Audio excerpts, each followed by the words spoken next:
creation of the greatest mystery story of our time, when he committed the one ungenerous deed of his noble career. He died, leaving behind not the slightest hint as to the outcome he had intended for his bizarre and uncompleted puzzle, the mystery of Edwin Drood. Tonight, however, ladies and gentlemen, when together we reach that point in our story beyond the richness of Charles Dickens' wrote no more, I shall be asking you to think upon certain key questions regarding the outcome of our plot.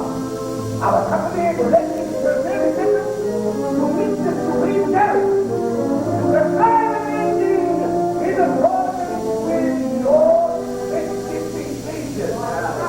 The fellow little me as well get end up in the valley.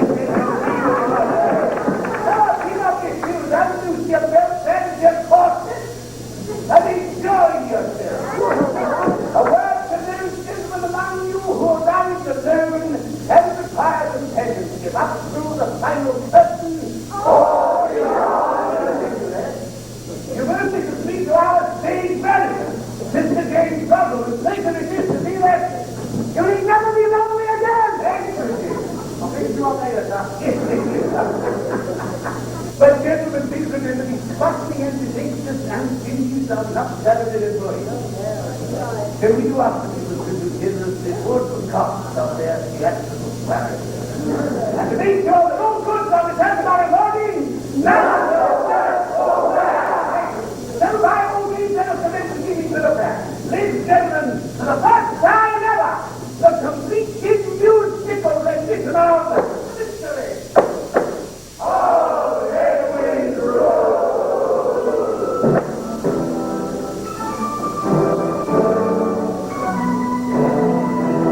Cloister, an ancient wonder in the cathedral city of Cloister, not the particularly city. A whistling summer, the dark hill, dancing, and here we are in the home of Mr. John Jasper, the choir master of Cloister and the Hill. Choir master, organist, composer, and vocal instructor. John Jasper has been blessed with a voice that the angels themselves might imitate. And who, my dear friends, both you to present the role of John Jasper this evening, and as gifted resident himself, your very own, Mr. Clive Patrick. On top of the twinkling day, one more twinkling day, of blinding day, all drive my way, down of rain.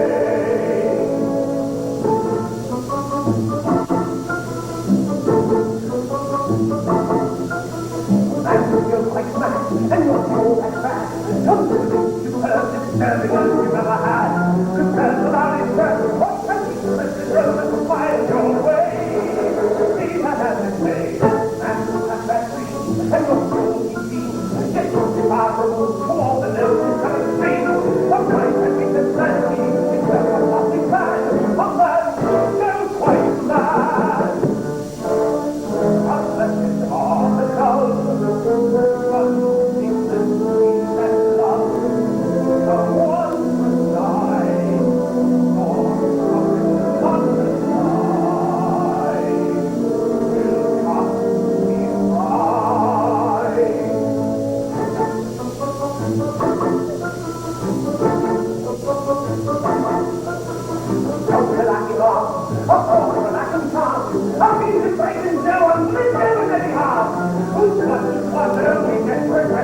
From this city to Hello, knowing this is so, I myself in court, where one cannot be caught, and the unreading the contradicting erasing hope, and if someday I do my way, and I do find it bad, all right, no white, man who no white, man who no white man!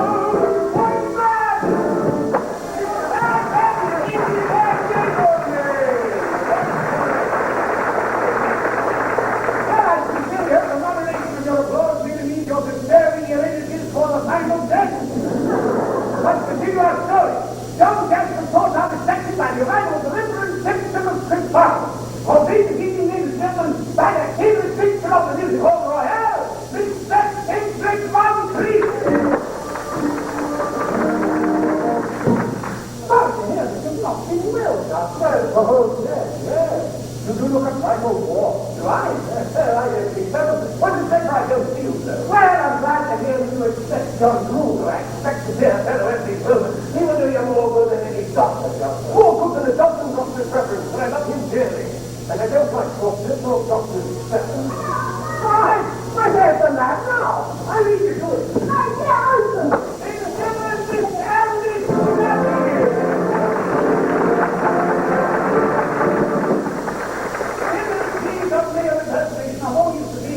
In proper and field, when she does every individual position of armchair, but as easy behind her distinctive form to be the dog of young Edwin Drood. You forget that uncle and nephew are worth prohibited here by special agreement. Of course you are. After all, we do have only a couple of years of service. That's right. Another day, don't drink it. I must go to the coast. Just to what? Yes, to what? To Rosa. Rosa. To the fair which she knows about. For it is not forgotten that Rosa and I will see today. It has not quite slipped my mind. Yes, the tedious ceremony of your visiting people got me off with my friends and this child man to start the people, but I have yet to take them some of it. It is certain then. Egypt seems a desperate great distance then. It is gone. This portrait of Rosa is not one of my better ever. Yes, you do anything. In everything right. Because it reminds me of you, and of the happiness I wish you and Rosa. Yes, I'm going to be quite happy. She needs an honorable blackness, think it our culture. Owing to the fact that my dead-old father and her dead-old father have been put as magic that the finest dead people make it to marry. But it is all very well for you, though. You have the freedom to promise things like you do. Oh, don't stop, dear, but do go on. And I let your feelings go. How could you have hurt my feelings? Feelings, yes, you will hurt my ears. But then, still has come over your eyes. I have been taking medicine for pain, and I believe that overcomes me. I have been forced to take the week treatment in London for my condition. Fear not, the effects will soon be gone. Then take it as a warning. So then, Edwin, this is the conference between us. So this is a job. I have confided in you. Because we are fast friends and because you are the doctors, I love you. What can you do? My dear Dr. Jack, I like to have your friendship with me like a good friend. The family knows, but I certainly know. I need your hope for the things I know for you.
Let's continue our story. Young Edwin Drood is visiting Royston to offer his regards to his bride to leave.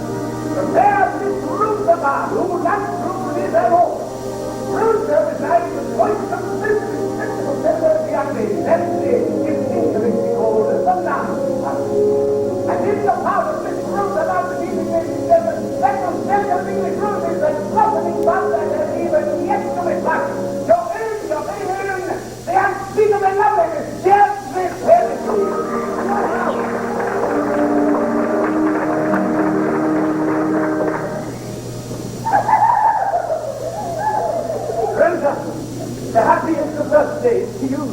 I only pray that I may be able to say these words on each of your birthdays. I feel that it was not as you would only have been able to try, but in passing to each was the other. It was only a wind, Rosa.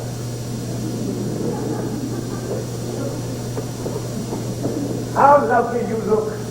I have awaited your birthday with eagerness. Yes, your voice will no longer be subject to the fluctuations of adolescence. And in what condition is your voice today, my dearest student? As my sister, perhaps I question especially answered by English, sir. Shall I sing the most? No. I have composed a song especially to you, my lovely subject, on the occasion of your birthday. The choir must have paid being what it is, my life's blood is the most I can afford to offer. Sir, I cannot finish the words. It cannot be possible. Why, whatever can you mean? I do not. I am not worthy. As your music master, that looking mind is different.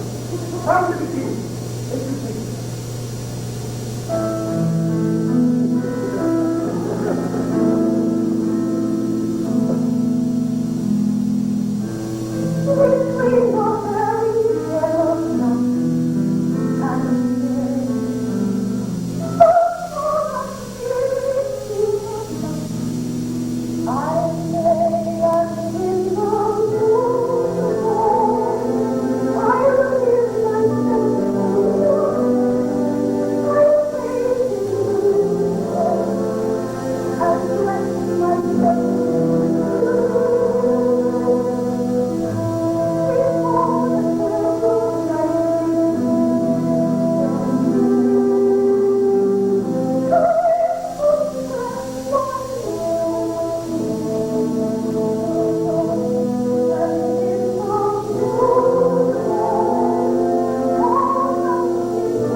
You are such a conscientious master, I believe you'll make her afraid of you. No, master. No, we shouldn't be afraid of him until the third exam is good, Mr. Master. Not under any circumstances. Ladies and gentlemen, I'm entirely cynical. That's why I'm very unpredictable. Miss Jensen Connor.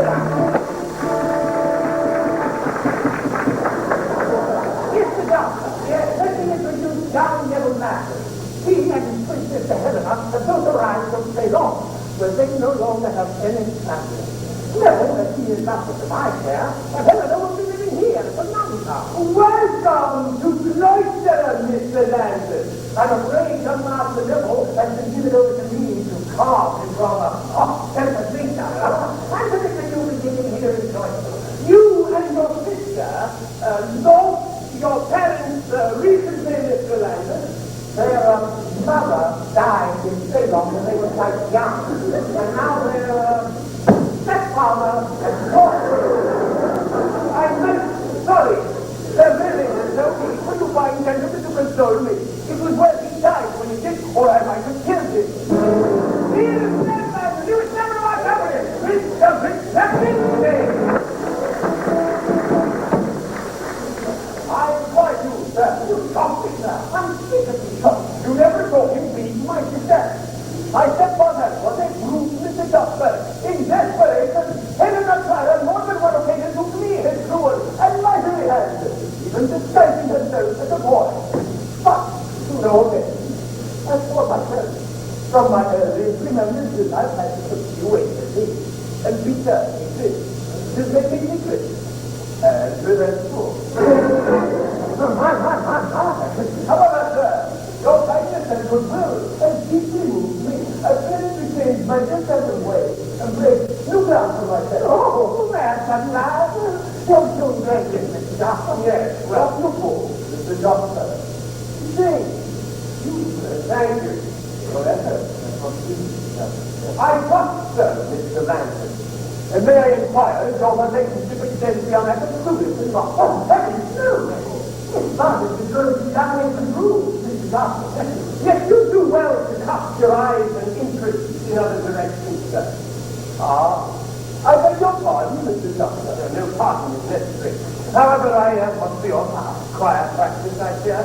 I wish you well in your new life, Mr. Landon. Thank you. Thank you indeed, Mr. Doctor. I trust we shall meet again.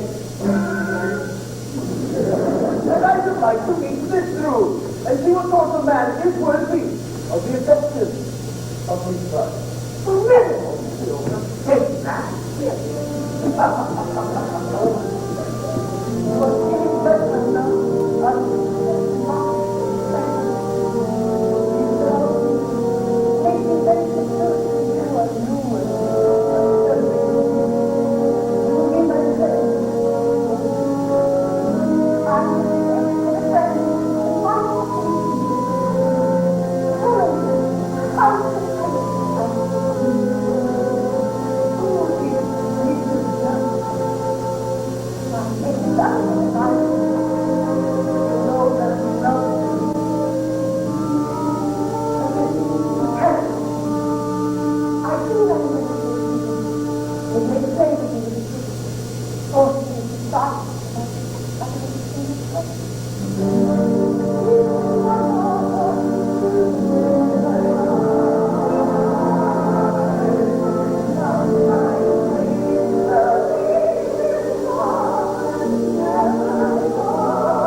capacity for wine and spirituals.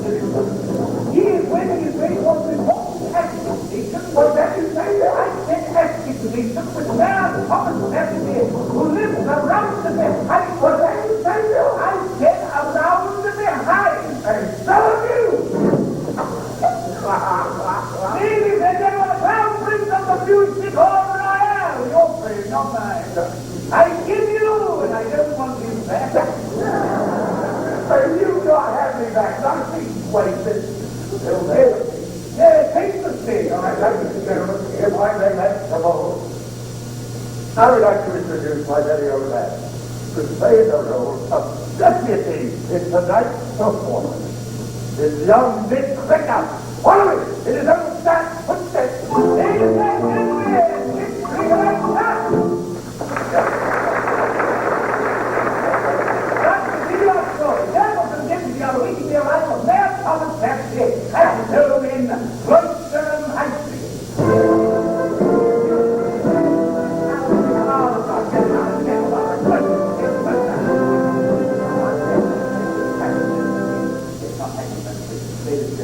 I'm afraid your indulgence is good enough. The part of Mayor Thomas Stephanie will not, I repeat, will not be portrayed this evening by Mr. James Higgins, as is stated in your program.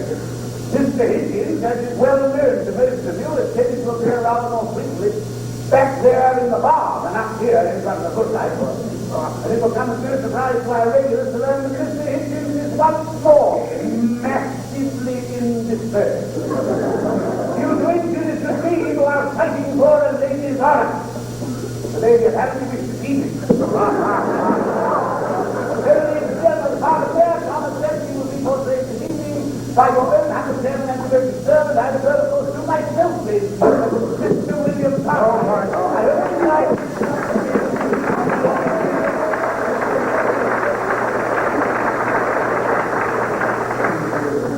Time, may I have more your lax than mine? Oh, good afternoon, your Lordship. Good afternoon to you. Yes, it's begging your pardon, sir. If I sound all dry in the throat, just the throat. Oh, yes. I know exactly the rheumatism. You mean the rheumatism, don't you? No, I mean the rheumatism. We've been working on your dead wife's grave. I wish you would refer to the late Mrs. Thomas Stephanie as just that, sir, the late Mrs. Thomas Stephanie. That is how I like to think of her. You see, that is how I like to refer to her, too, when I'm feeling all right. Mrs. Thomas Stephanie. Is the tomb ready? Oh, yes, Squire, the door is already provided. She'll be so happy there. Under the cathedral, and that too is not at all dead. No. The moles will be able to get at it for ages. So there's nothing much we can do about the world. They're going to make a meal out of it. Oh, that's enough, sir. Oh, what's that knocking over there? Is that a boy? This is my proceed. Name and deputy.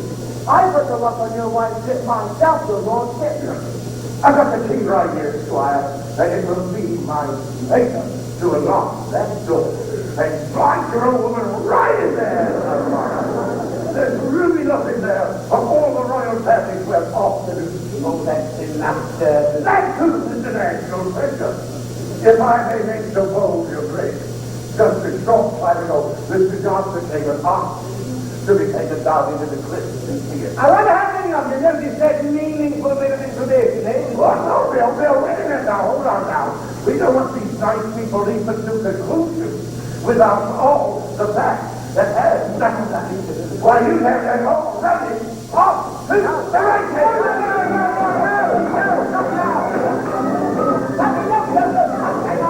We come to off the races now. That comes to the second half of the show. Stick to the plot.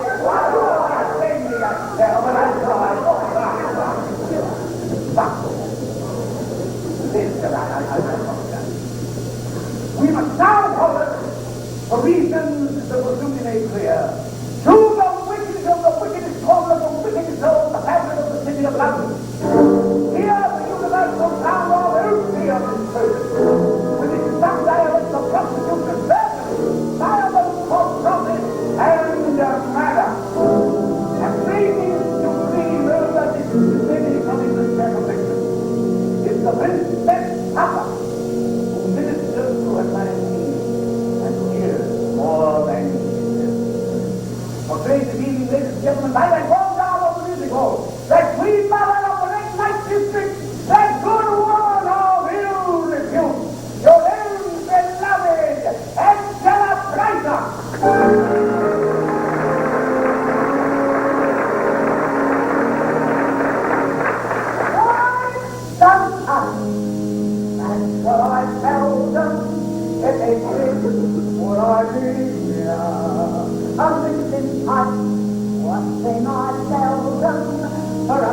My task is anyway half finished. I know medicine is less potent than usual. Oh, are you mixing out some wine these days?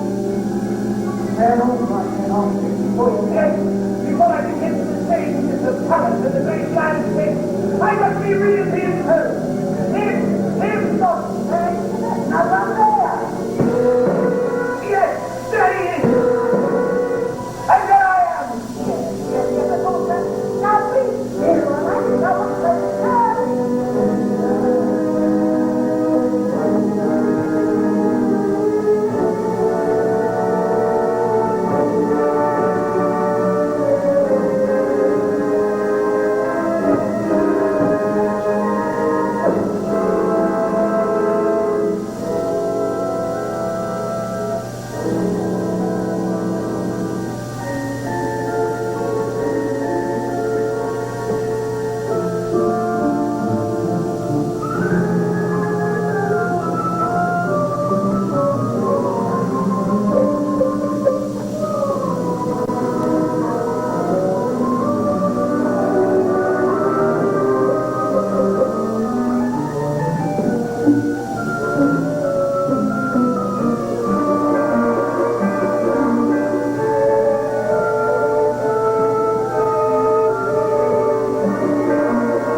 young Edwin Drood. Sir, I congratulate you on your good fortune, Mr. Drood. Good fortune, sir. Why, your betrothal, Oh, sir. yes, Rose. I'm here to do the party himself for your president of the club, devil. Say, Lord, Mr. Drood. No, but that's the same. She did. Oh, to make your future, sir. No, saw that he just had one. I was already taking over my family's engineering concern there, and I decided to pull off the miracle. Say, what miracle? The title sounds very Islamic. I put us as a coast out of commerce trouble across the desert to Alexandria. In monumental church, Yes. one wonders somewhere one of the days, for example, the living thing. That was the pyramid. No. Yes, my studies show there is enough rock in the top half of the great pyramid alone. This is English blasphemy. It is not enough to take our delicate brew of tea and likewise improve it by pouring cows milk into it. Let us please, let us not raise our voices here in the voice of right. I never know against them. I did not mean my awful way to arouse the emotion. I'm sure Mr. Bannister was perfectly about his part of the work. As long as he was perfect, he kept it. I fear I have forgetting nothing myself. Your mistake, but you yourself, or what you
I have not find the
done, Mary. Then everything. Love changed rather completely from me. Never do hurt me well. Never. I am all about it because this thought is not anything to me. I believe it. You have not been truly happy with our engagement. Nor have I. I'm sorry, and I feel. It's only our marriage is not here on the second report before. That's what we did.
Mr. Thanks, now, lad. Rosa, you've no idea what it means to have you in my bed. But how is it in a season of holiday you remind me of Lowry? Now you remind me of an inconsistent gentleman, the way your metaphors are quite scale and your manners are uncommonly. You go too far, sir. Here we are. Now, gentlemen, this mulled wine is very good stuff indeed. I present it especially for you from a recipe I obtained on a recent visit to London. Very important song for me on the Well, let us drink decent. Why is your perfectly used to that? Is it really? Well, I wasn't bad to like it. Now, let us have no more ill will between us. I said you don't know. I so said, sir. Good is cold.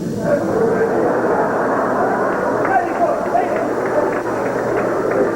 Miss Carter, I fear your excellent lieutenant will be in Egypt. My God, perhaps you should accompany us to Cairo. I'm sure that Rosa and I could use someone to carry out that. Yes, someone that's acquainted with the foreign country with mind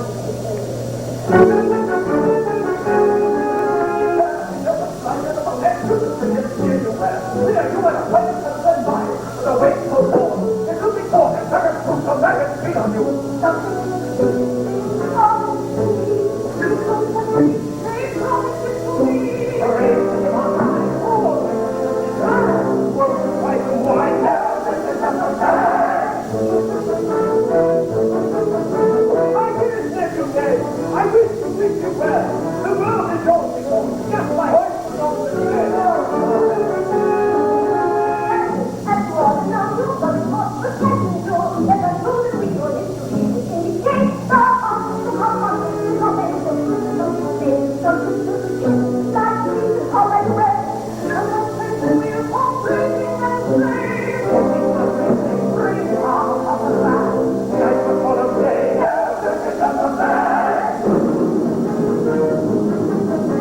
My dearest Jesus said, may I propose to her? Remember, Father, Edwin Drood, please say how very blessed are we? For those of second star, my kingdom come, my will is now. Which one of you will come? Not the second, but the dead is all I get. Yes, you, yes, yes, I may try one to set her right. I see you next.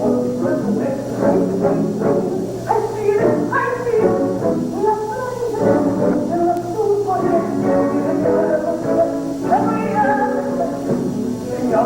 I want to fall in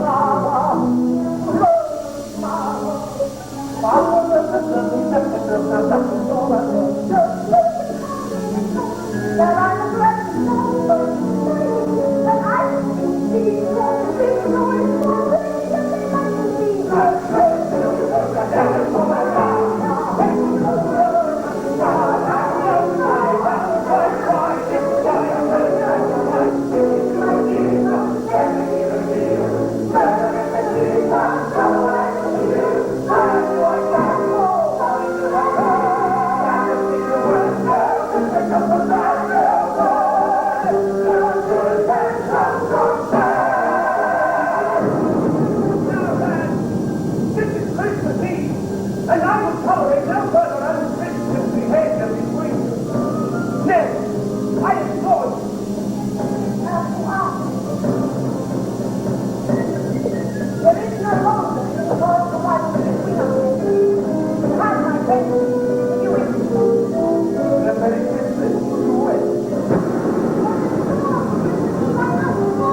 No news.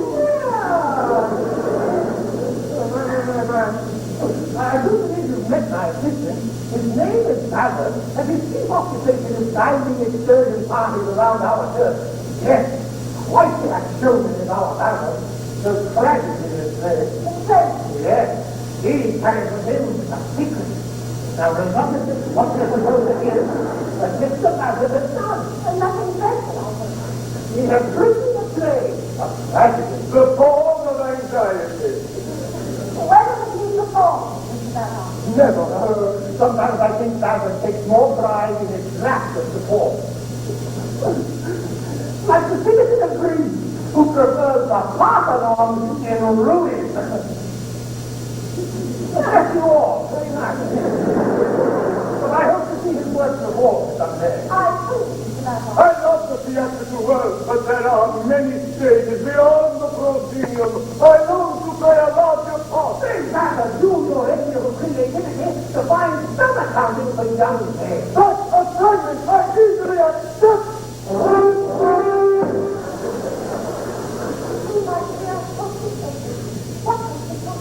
How did I come out of Jacob? Has the Lord seen fit to smile on me, and had she not married another, or met her death as that first of parties I was seen, I might have been Rose's father. I need your friend.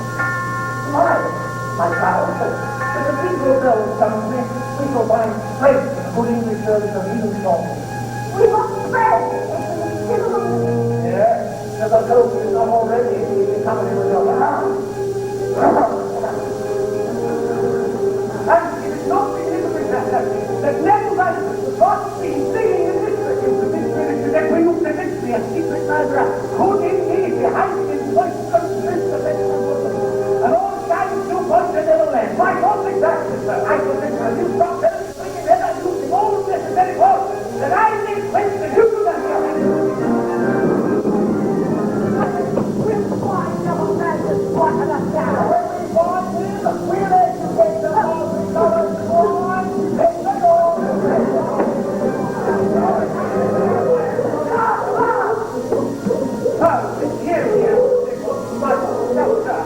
now you'll see what happens before you cross me.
Specialize in these narrow parts of later, you own up by choice in the past. Sure, it's the infurious Caesar, what is it? Well, at least you're in for the kill.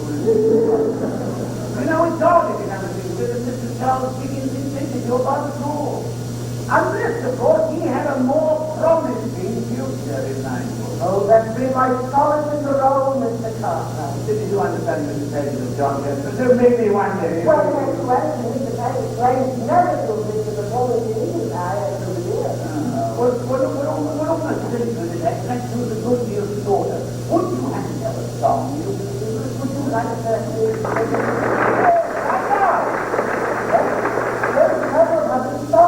I do have to cover with my role this evening as directed as an author. And I'm put on a brief song which I just would say, underscore the dilemma, which I share with the manager of their what to say? Oh, sir, none of them laughing. Ladies and gentlemen, I'm scheduled that in our journey this evening. The first performance of that public, the actually unheard comedy. Mr. Philip Beck singing his own song, Never the Luck.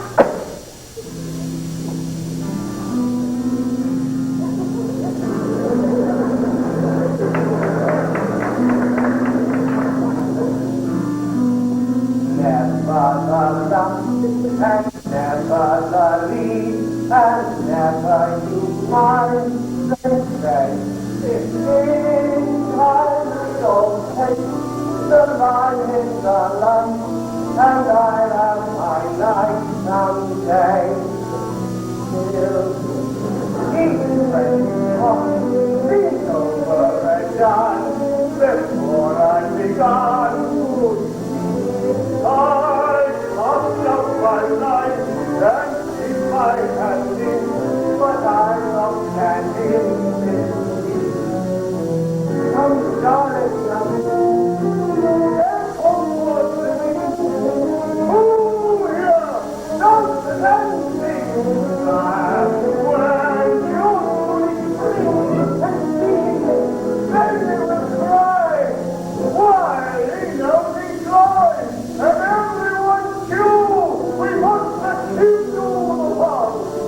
I will make the I want my baby to go on.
Because you were the last person in this company and he is nowhere to be found. Do you wish to question him? Yes.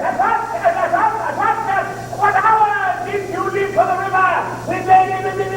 Edwin Drood. It was after midnight last night. In all honesty, I cannot recall anything of what transpired once I reached the river. That was totally why you called it. What is this bloodstains on your shirt, man? I'm on the walking stick. I am quiet, please. Bloodstains, sir. When we set up doors, drag me back to the country. I'm the walking. Never like that.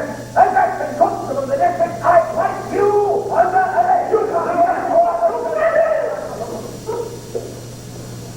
how many of them did it take to marvel this way? Hey.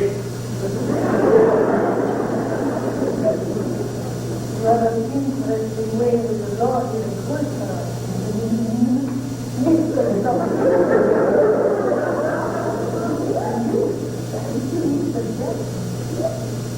The days now with the long old cloister of being hanging violence between your nephew and my brother. What do you know of this? Only that my nephew is dead. Exactly. I warrant that your devil has no knowledge of Edwin Drood, other than that which he is speaking for. Here, and you shall boil and see nothing further than it. Miss Blair, I assure you there's some question of murder at here. Why utter that word again, you laughable man? Ha!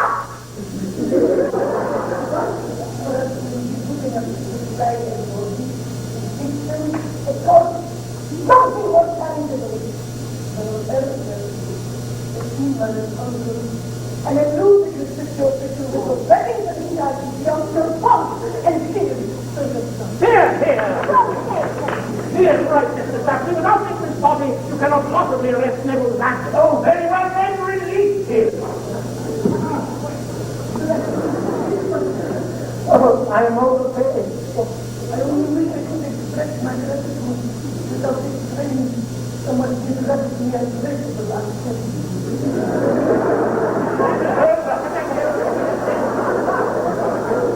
We have both been guilty of neglecting your music studies. When shall we resume?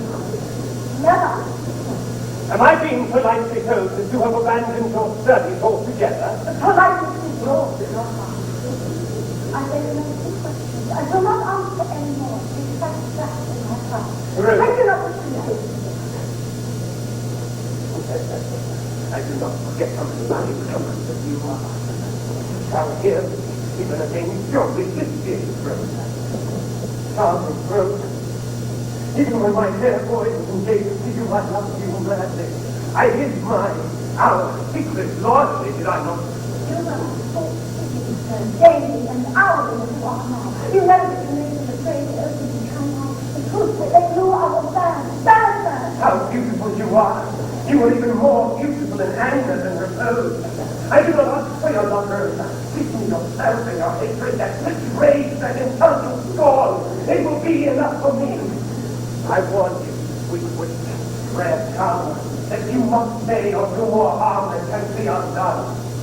You're mad. I mean, show you just how mad my love is. No. You dare.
6 months apart, an English number is now in perfect. Still there is to be found no trace of young Edwin Drood, and old Cloisterham is abound with room and evidence. But there are further developments of story. Two surprising sleuths are about to appear on the scene, one being the Princess Mother, whom you have already met. And then there is a detective, a man of mystery, who wears a bounty on the boot career and the name of Dick Zachary. I said Dick Zachary. These two apparent strangers are approaching with grand intentions and great expectations, which I might add need to represent here. And like ourselves, the Princess Harper and Dick Zachary are just now arriving at Cloisterham Station.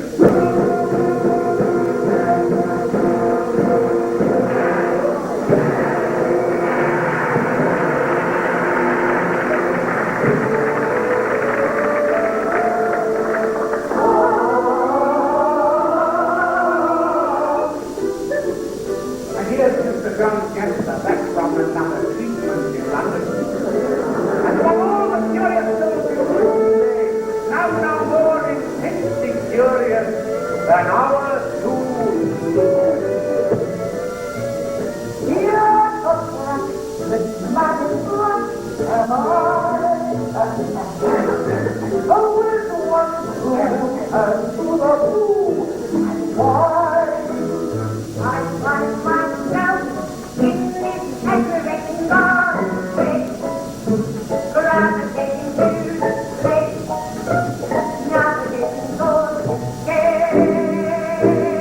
I've come to town to run, here every door of the town, let the lobby at the corner down, to gather up the door, and get the full of me, of the house.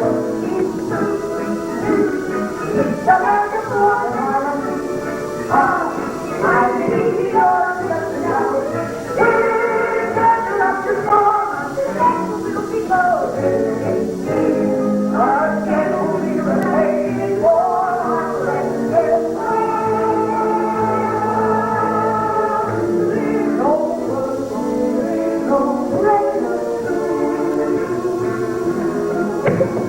who say what and why? I'm on the thing, I'm thinking everything I am. Where's the sun of life?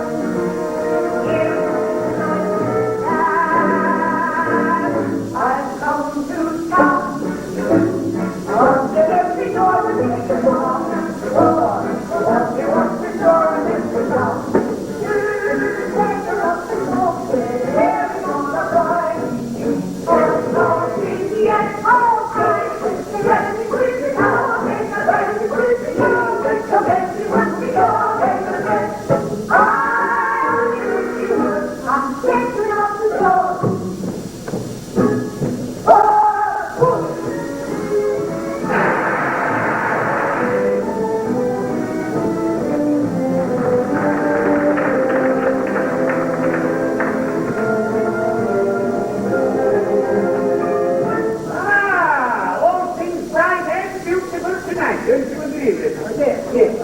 I took the stars for the constantly stealing an earth to which the light of heaven could be seen. Something along those lines. I only wish my assistant father, who is away on business, could see such a kind of thing. I got that. And I want you to Hold on there, boy. Here's a place we've not seen before. Welcome! Welcome to Fair Cloister. I'm in the way of being a official bringer to any visitor who might have the price of a bottle of wine. My name is Drood. My name is Jeffrey. It's Jeffrey. I was wondering if lodgings could be found in these parts. No doubt, Mr. Dexter. Something architectural, out of the way, inconvenient. We have any number of inconvenient lodgings here at Cloister. Near the cathedral. Oh, I beg your pardon, I couldn't help overhearing. The only such accommodation I know of along those lines is a single dwelling about the rooms in the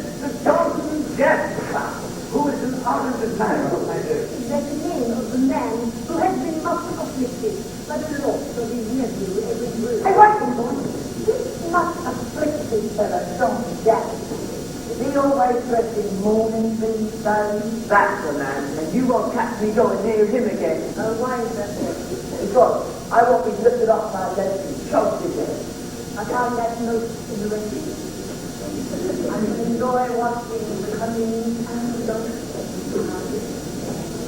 That man should speak to his elder. Yes.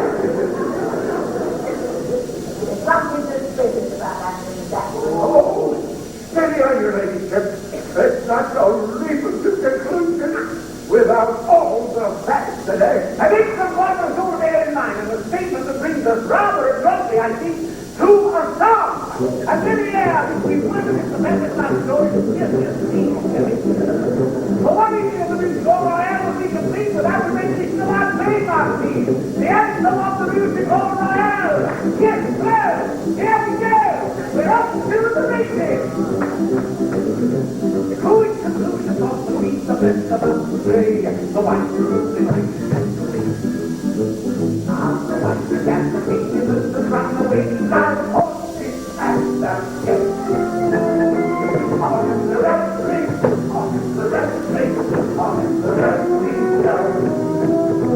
On where the red ring, I want the red ring, we know the ring is no. When we look upon the mountain, never walk the hill, I'll let the road walk in the rain. For the entrance, the darling running, out there and save and sing. Save on the red ring, on the red ring, the red ring home. You're making great things, coming to great things, waiting for love and all. Just for that, on your announcement, anything to nothing, try to be. Climb the track like a man on his line, dragging behind you, trying to win. Let us meet the corner, she said, I'm mistake. You want the hundred now, but not in you. Somebody I heard the tree and the president, it's me, Mr. New. On the red train, the red train, the red for us two. But the right way is the right one, the second one, and the and one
again.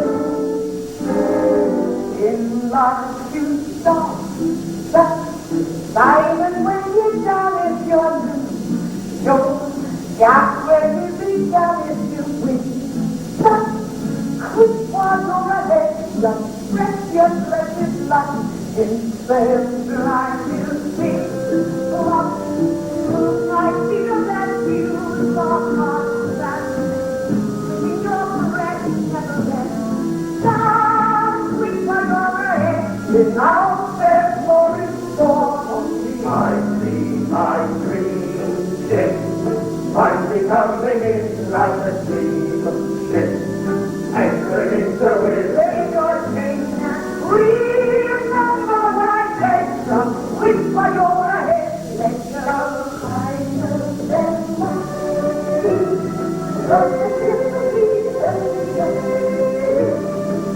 the wind from the earth. Quick while you're ahead, don't worry how you dress. Who cares?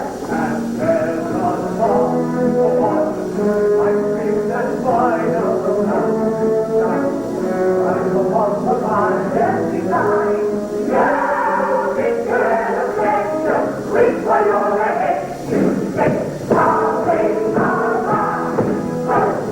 Take it back to you, take it around. Take it back to you, quick while you're ahead, don't say I look the best. Farewell, oh well, I know. Don't let the moment go. Wait, now wait, victory has been lost to me. Even with all you hate, for God don't say.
It was at this point in our story that Mr. Charles Dickens laid down in a prayer.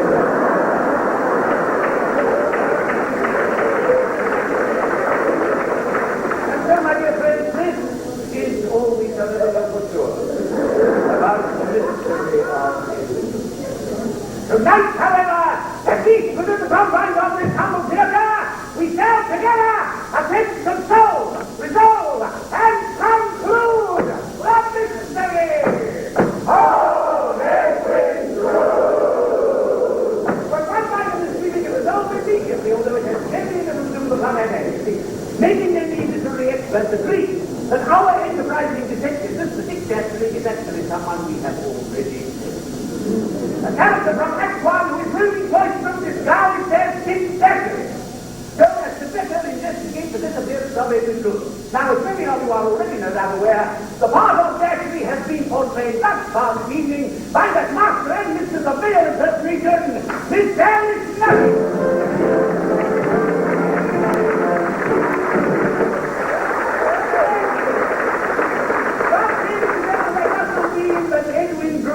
Dick Dastardly. No, not right. The reason for Miss Hunting's reaction this evening is because, well, it's because she was contracted to appear in 2 acts of our play. And this management believes in an honest week's work for an honest day's play.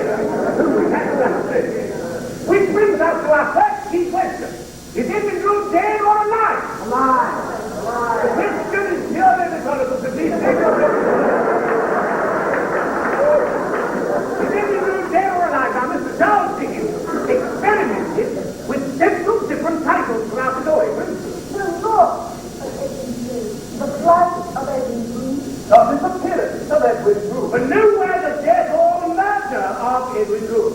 On the other hand, many would say a mystery without a murder, no mystery at all. Well, ladies and gentlemen, this evening our questions shall be answered primarily by you, but in a daring and possibly dangerously democratic mood.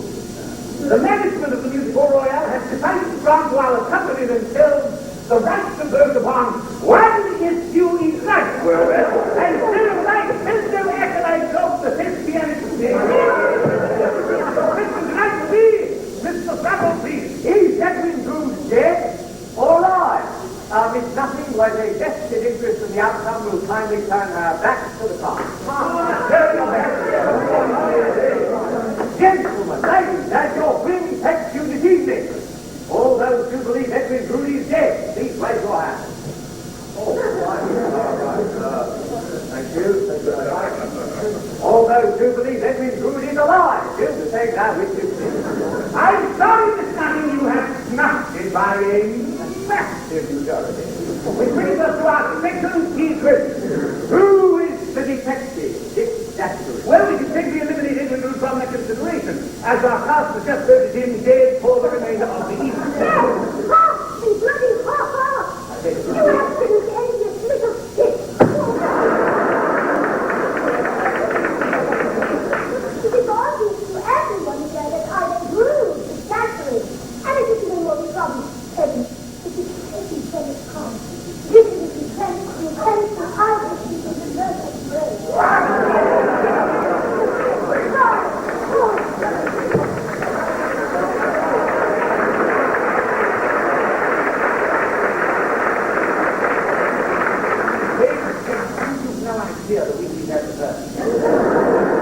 That dressing room was too small, and I must say it was too pushy.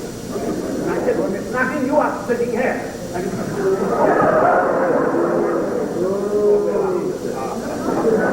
I must apologize for this little unpleasantry, and what I'm sure you'll agree has been an otherwise flawless evening.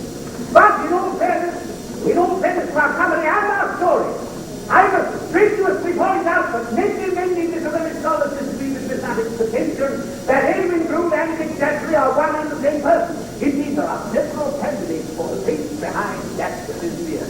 For instance, I offer you Helena Landis. Now, if you remember, about her, Neville revealed in Act 1 in desperation.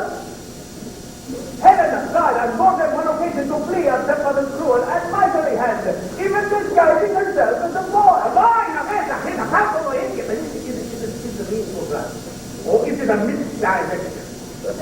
Wouldn't Helena Landis be careful of pursuing John Jasper under given circumstances? Yes, but the candidates are the end of their having election. What say you of, yes, you, Balthazar? I love the theatrical world, but there are many stages beyond the proscenium.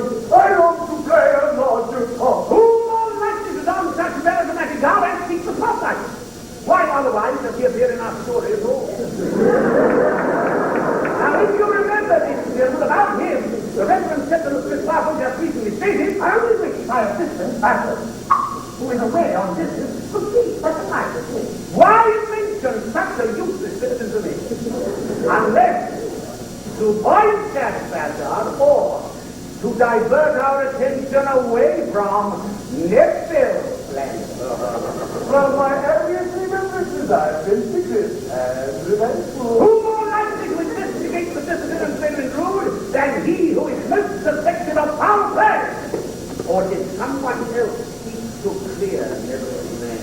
Young Castle has been entrusted to my care. The Reverend Septimus Crisparkle, a man whose passions and energy lay hidden beneath his clerical garb. Has he perhaps adopted yet another uniform, that of Dastry? to save the lad who has been his charge and responsibility. And then, ladies and gentlemen, then there is the counting and intriguing possibility of Rosa. I beg not to question. I will not answer any more. Could we have underestimated the resourcefulness of this woman child? Did she take it upon herself to investigate the disappearance of Edwin Drood? Looks can be deceiving. Outside. Well, one thing I am certain of, ladies and gentlemen, Dick Zachary is not John Jasper, the Princess Papa, Gerald, Deputy, or my own Nasty Road, because in Mr. Dickens' story and in our play, they all appear in scenes with him. They are observed to be in his company. And so, ladies and gentlemen, we are left with these remaining candidates for the role of Destiny. Now, may I suggest that we vote as it is done in another theatrical contest. As the handkerchief is held above the head of each candidate, pray applause for your own favorite in the role of Destiny. And ladies and gentlemen, please remember there are more serious decisions still to come. Soon we shall be asking you to name the murderer of Edwin Drood. So please, I pray you do not just applaud for whichever cast member happens to be a distant cousin. Right here goes Ronald, all the way from Geelong, Miss Helena Landry. Ah, this is Mr. Nelly Landry. And it's nothing enthusiastic. The Reverend Septimus Fitzbartle. Ah, lovely Miss Rhoda.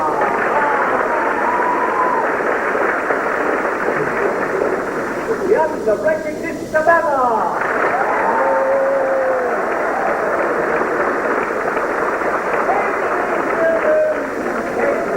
Mr. Banner is our secretary for tonight.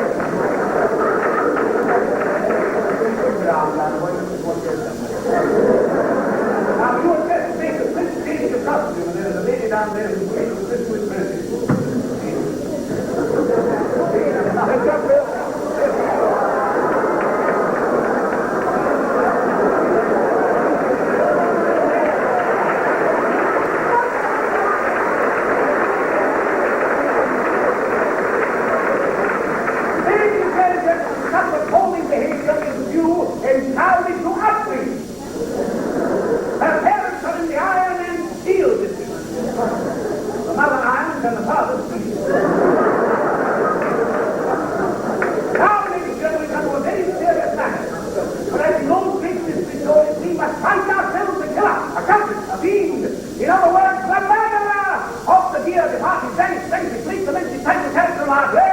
Edwin Drood!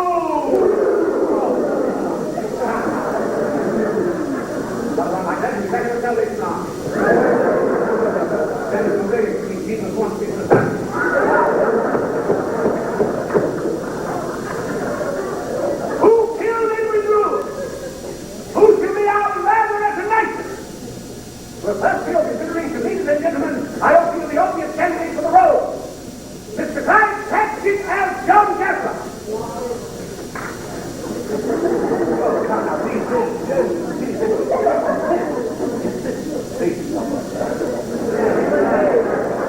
well, more appropriately, could this be all there is to the mystery of Edwin Drood? That John Jasper, the obvious villain of the piece, did indeed kill his nephew Edwin Drood in a vain attempt to win the love of the fair mistress of us. Well, where then the mystery? Well, let's take the wind out of your trails, big mouth, isn't it? Where indeed? So how say you? For the obvious answer, or for a more perplexing solution? Well, certain cast members can be eliminated from the meeting. For instance, Gerald, Deputy, my own Nasty Road, they well, that Christian intended surely as comic relief citizens. They never figured intimately in the lives of the other characters. And so, ladies and gentlemen, we are left to these remaining candidates for the role of murderer. Nevertheless, in all objection of the law, anything would transpire by such an eye of each forever.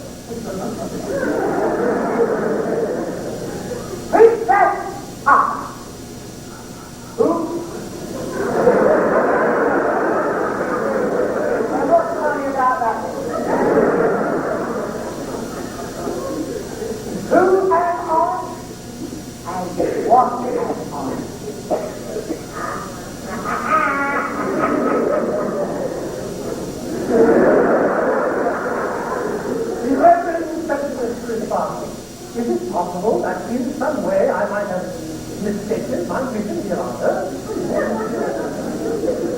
Come, Jasper. Yes, thank you very much. I have stood in the cold taken suspicion since our story began. I invite you to take my love, bring harm to Edwin Drood.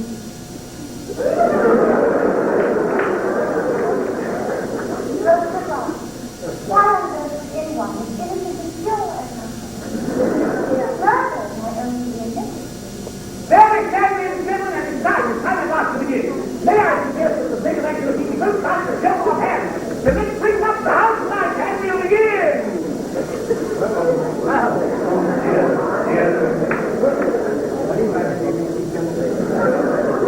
Please, all of you, join hands and rely upon the action of this. Ladies and gentlemen, the men of our company are even now passing on you to secure your right. Good evening, ladies and gentlemen.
I shall now offer a civil court to your children, he that he or she may know your birth. And so that the final denouement may come at the complete surprise to all, may I suggest that the next few seconds you all tightly close your eyes.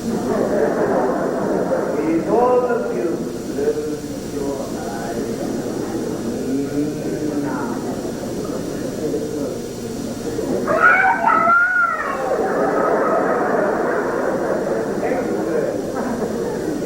I'm offering you both the murderer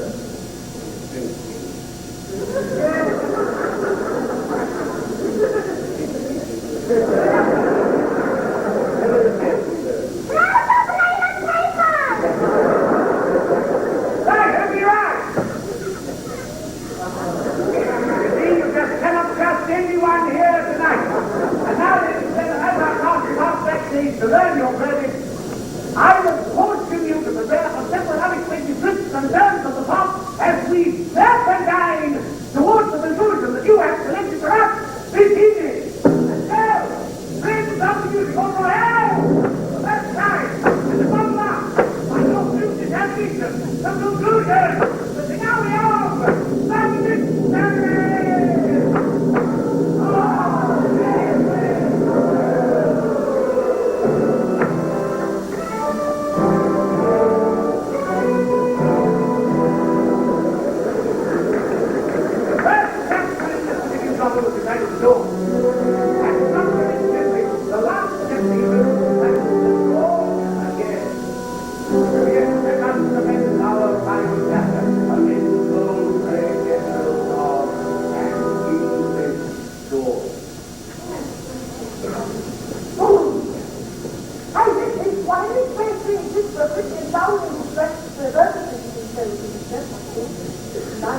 born in 1789. You understand from something? Yes.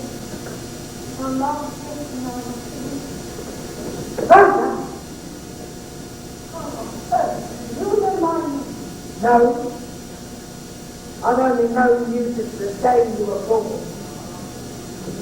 And if I use you, and spend you, I even don't look at me like this, Rosa. I don't want you to be looking like this. Can you remember your name some 12 years ago? If you look at me now, Rosa, and see your name and say, No. yes. Tell me. I think she went away. You do remember Dr. Lucky, you do remember. You never ever saw one, have you? I wouldn't be nearly that for you. You? Oh, you look just like you did when you were something good. Why did you think? Oh, it's a sad story, you know.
naturally it was Mr. Statue.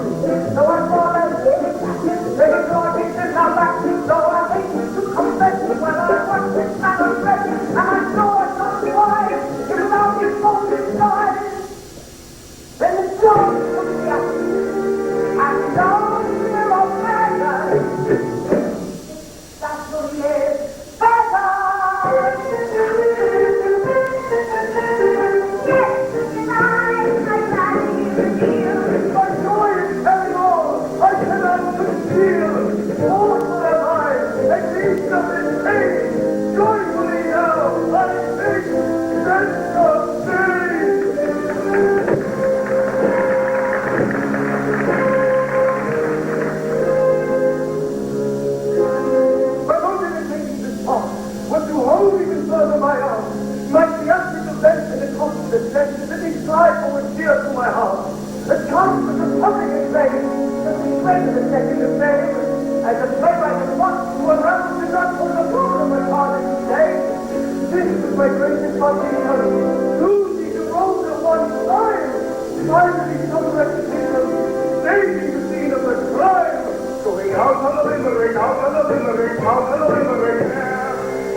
I followed those dogs for I know, for the days he descends to below.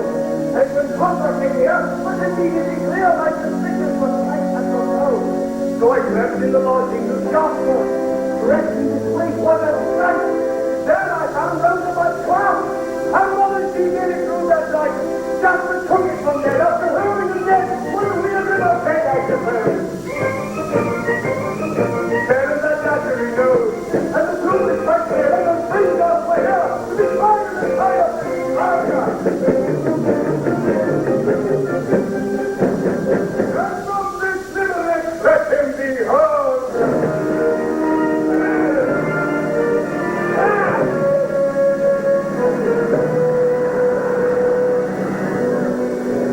I will not buy. I will next time. Quite dead am I.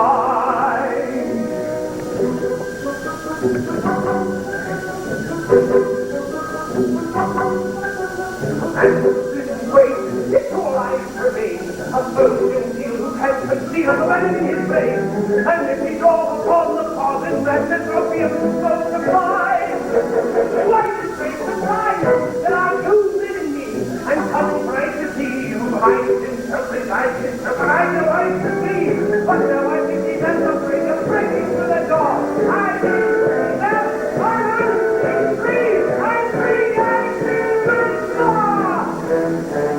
How many times I've shown that bruise upon my sight. My lifeless person, not presumption of his right. His right to bear his right. Bear my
Drood that night. And you faced it down by the river weir to throw suspicion on little legends. You're a man with not much evil left inside you, but you're not the murderer. You didn't kill Edwin Drood. Let me answer what you say. Are you saying that young Jasper did not kill his nephew? That's in your excellency. It was a wild night, that mystery. Yes, you recall that I saw shelter near the doorway of John Jasper. And it was then that one of you perished and found Edwin Drood. And in the convenient flash of lightning, I saw who it was! That was a long line, Bill. Couldn't I have a wee drop of water? Not now, Shadow. Right. Then John Jasper comes staggering out of his own hole under the influence of some potent medicine. Then he collapses right next to his nephew, Edwin Drood. And then he suddenly looks down at the body and he picks it up. And he staggers with it right into the cathedral. And then he carries the body down into the crypt. And then he deposits the body right into Jackie's tomb. I told you there was plenty of room in there. That's too much. Too much, Shadow. Who did it? Lord me! It was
must ask you to resolve one final question. Who in our story shall find that commodity we all seek? Who shall be our lovers?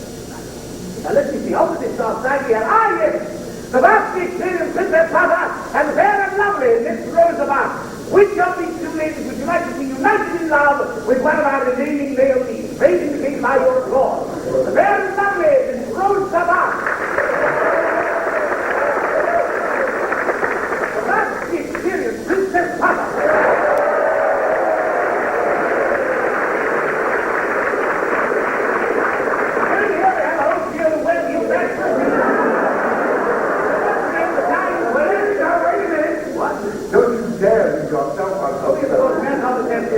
What for? The kind flattened with your hand and used from there from the stand window up. I don't have a more champion. The little children will stop it. The zero red cold death. Mr. John Jefferson. Mr. General Langdon. Ladies and gentlemen, well, this is your decision on the paper. A gentle reprieve, if you will. It appears we are about to have a lunch. Oh, you are a wicked lot of you.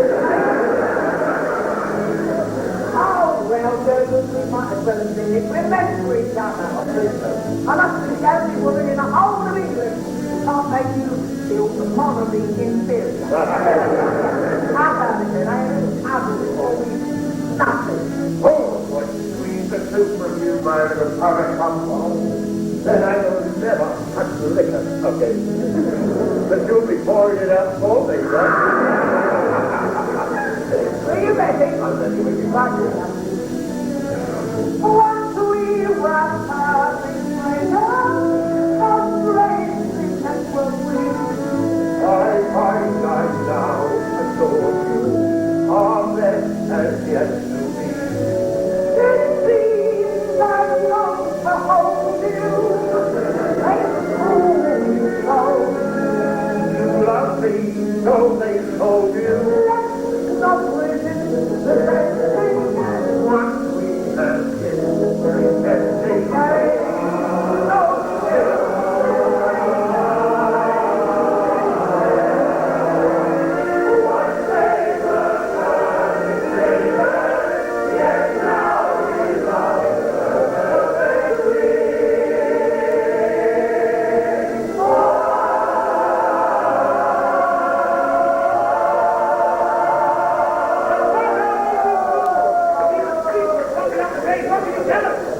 What would he say?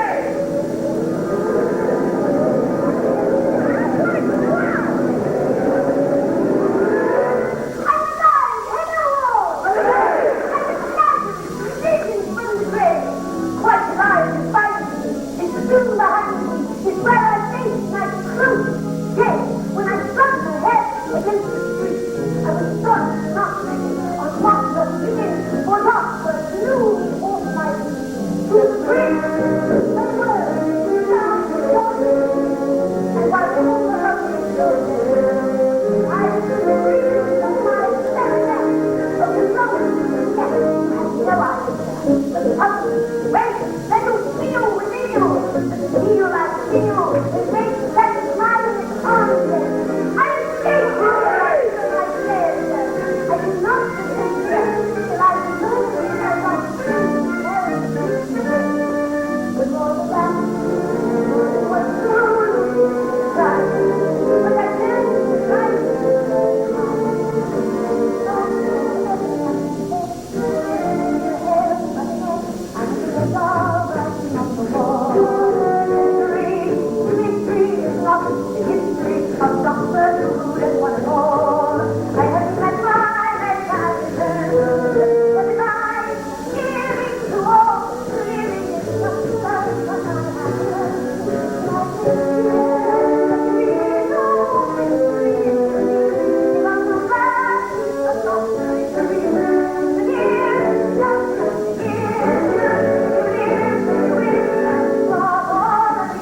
but a steam show that played Central Park. A campy, hiss-the-villain version of the unfinished novel by Charles Dickens as performed in a Victorian music hall.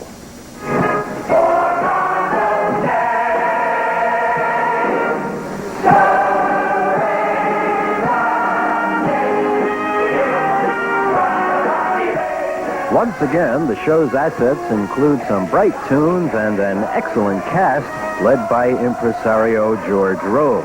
And once again, the first act goes on and on and on, setting up the disappearance and apparent murder of Drood. In Act 2, the fun increases markedly when the audience votes on the killer of Drood, played by Betty Buckley. The suspects include his perverted uncle, Howard McGillen, his possibly innocent fiancée, Patty Cohenauer, and an old hooker who runs an opium den, Cleo Lane. And all are fine. But the show still has the same flaws that marked the Park production. First, it is so blastingly over-mic'd that the lyrics frequently cannot be understood. I've come to down, I'll get every door and take me down.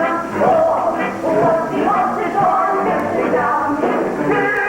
Step me up to the door, bring every on the line. I'm sorry, but those lyrics just sound like mush to me. Secondly, and this is the keystone, the show is simply not very funny. When the English do Dickens and play it straight, it is delightfully humorous because Dickens was a brilliant comic writer. But when his work is burlesque, as done here, the story becomes trivial, the characters hokey, and the comedy laborious. And given the show's assets, I'm afraid that is the bottom line of the efforts here by writer-composer Rupert Holmes and director Wilfrid Leach. Overall, on a balmy summer's eve in Central Park with a few cold ones nearby and free admission, The Mystery of Edwin Drood was easier to take. But now, at $45 a ticket on a harsh night in December, now is the winner of our discontent. This is Stuart Klein. Well, back to baseball. Debut tonight, our critic Jeffrey Lyons, just back from the opening. How does it look? I'm smiling, Sheila, with good reason. You've heard that the Broadway musical is dying, that there's nothing new to revive that ill old person. Well, dear viewer, I have the tonic, the solution, nay, the cure, The Mystery of Edwin Drood. What a joy, what a delight, what a treat for young and old this evening is. It comes from a story by Charles Dickens, who had bad timing to die when it was just a little more than about two-thirds of the way done. So, as the characters unfold in this delightfully hammy Victorian music hall setting, we, the audience, eventually get to pick which of the six very guilty-looking suspects in the murder is indeed the guilty one and decide how the story comes out. It's a different ending each night. This is part of the rousing opening number, culminated by our meeting the narrator and the star, joyfully played by that lion of the musical theater, George Rose.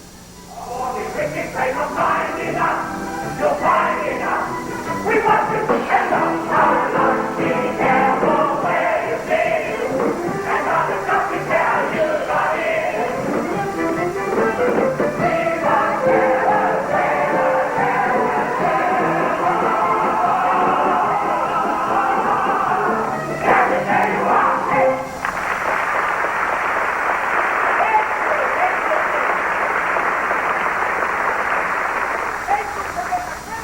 In the process of sorting out who may have done it, this is George Rose telling us it's the mystery of Edwin Drood, that is, who killed Edwin Drood, you'll quickly come to love this superb cast, headed indeed by George Rose, who deserves a Tony, aided by Cleo Lane, another Tony nominee, I'm sure, and others, including George Martin and Betty Buckley, and Janice Snyder, who nearly steals the show as a spider-like Celanese temptress. There is style, there is fun, and there's more wit here than I've seen in a Broadway musical stage in a decade. Produced by Joe Papp, of course. Run to see this gem and enjoy your chance to choose the fiend. From Mr. Dickens and composer Rupert Holmes for The Mystery of Edwin Drood, I say thank you, thank you. I'm Jeffrey Lyons. Ed? All right, thanks, Jeff. In the days of poodle skirts, bobby socks, drive-ins, and malt shops, the Cadillacs were one of many groups whose songs were heard blaring on the radio. Pia was on the aisle for us. She's back now with a review. Pia? Thank you. What fun! The Mystery of Edwin Drood. And that's how they say it in this amusing, vivacious interpretation of Charles Dickens' last unfinished story. It's set in a Victorian music hall, a stage within a stage, and the melodrama of a venomous rivalry over Sweet Rosebud unfolds. George Rose is flawless as the narrator who interrupts the play, talking to the audience and explaining the action. Oddly, Betty Buckley plays the man, Edwin Drood, and Howard McGillen makes an enormously attractive villain. Cleo Lane is fabulous as the broad who laments the wages of sin.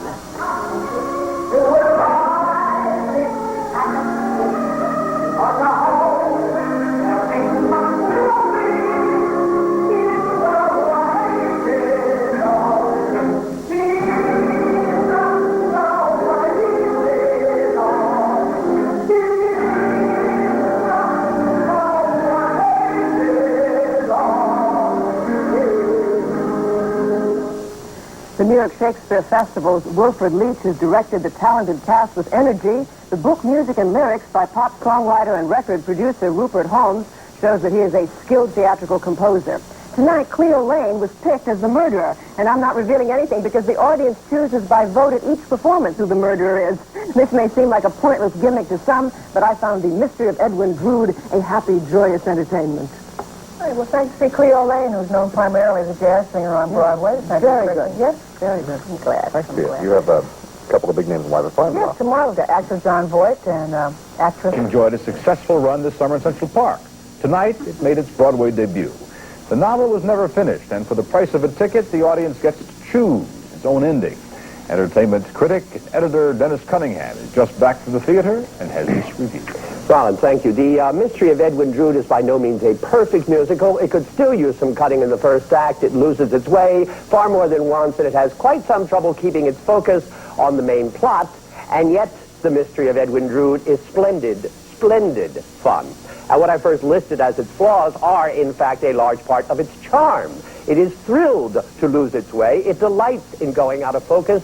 Its diversions from the main plot are some of the highlights of a highly, richly delightful entertainment. The Mystery of Edwin Drood. We are asked to enjoy a wildly overripe theatrical troupe trying to turn a half-finished Charles Dickens novel into a musical mystery, but not trying all that hard, bless their hammy hearts. Their style is that of the Victorian music hall, and the show diverts on many an occasion for more than a touch of that music hall style.